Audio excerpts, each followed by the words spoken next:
Recent comments made by some of the Matrix 4 cast members created a great deal of hype for some, but confusion for others. Today we will be discussing some of the information regarding the movie's plot and hopefully mitigate some of the doubts that it caused. Welcome to Matrix Explained.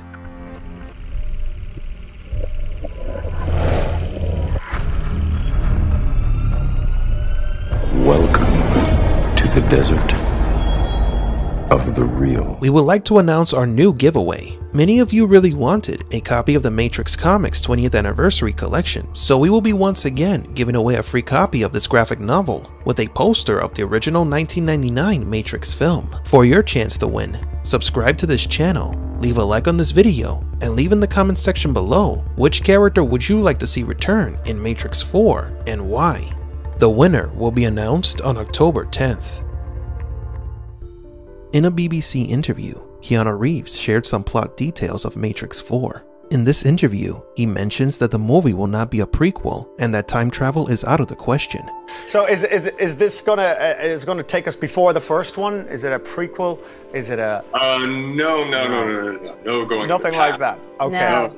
Okay. A sigh of relief, effectively squashing the internet theory of Neo traveling through time in the Matrix. But it doesn't rule out the other theory, and that is possibly traveling to other versions of the Matrix simulation. Both theories we've discussed in detail in previous videos. We now have confirmation that Matrix 4 does indeed take place after Matrix Revolutions. That is if we can trust Keanu's words. Actors sometimes mislead the media on purpose to spread misinformation about the project. It is part of the marketing strategy to surprise the masses once the film is released. That's all in good, but Keanu said something else that caused some degree of confusion for the fans. Matrix 4 is going to be a love story. Media tends to twist the information made by the cast and crew in order to cause indignation in the fandom of a franchise. It's a common practice. It happened with Star Wars, Harry Potter, and the MCU. The Matrix is no exception. It's by talking about the trans allegory comment in The Matrix. A few months ago, Lily Wachowski made a comment on a live stream saying that The Matrix was a trans allegory, but her expression was taken completely out of context. This is what she meant about that statement. I'm glad that people are talking about the movies, the Matrix movies, with a trans narrative. I love that how meaningful those films are to trans people. I'm glad that it has gotten out that, you know, that was the original intention, but the world wasn't quite ready at a corporate level. The corporate world wasn't ready for it. So I don't know how present my transness was in the background of my brain as we were writing it, but it all came from the same sort of fire that I'm talking about. And she begins by talking about how positive it was for trans people to connect with the Matrix concept, then about how cool it is to be having trans allegories in the movie, that the world was not prepared for such a concept back then when the movie was released. Many saw this as an attempt to rewrite the plot of the movie, but that wasn't the case. One of the characters in the Matrix, Switch, was originally a transgender character. In the script, she was a man in the real world, but a woman inside the simulation. This is what Lily referred to when she made the world was not ready comment, meaning that the idea had to be changed because society was not ready for it. Would be unfair for the creators if we limit the Matrix to one singular allegory. The Matrix is much more than that. There are other allegories such as the Savior and the Prophet, multiple philosophical aspects like determinism, free will, Plato's cave, religious symbolism from Hinduism, Buddhism, Christianity, and yes, it also has some transgender allegories.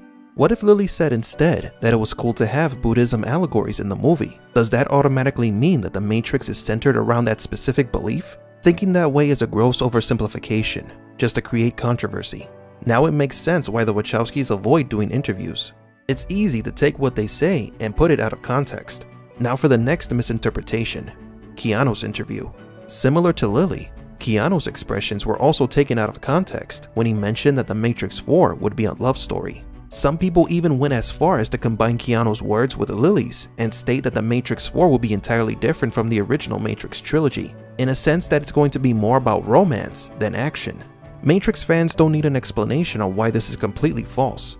But for those who don't remember the original films, or have never seen them, to which you should, let us guide you to the truth. The Matrix was a sci-fi action movie with a deep philosophical undertone. The core of the film is precisely what the press classified back then as different. One of the most fundamental elements of its story is love. It was made obvious from the very first dialogue interaction in the film, the phone conversation between Cypher and Trinity. You weren't supposed to relieve me. I know, but I felt like taking a shift. You like him, don't you? You like watching him. Don't be ridiculous. Neo, I'm not afraid anymore. The Oracle told me that I would fall in love and that the man that I loved would be the one. So you see, you can't be dead. You can't be. Because I love you.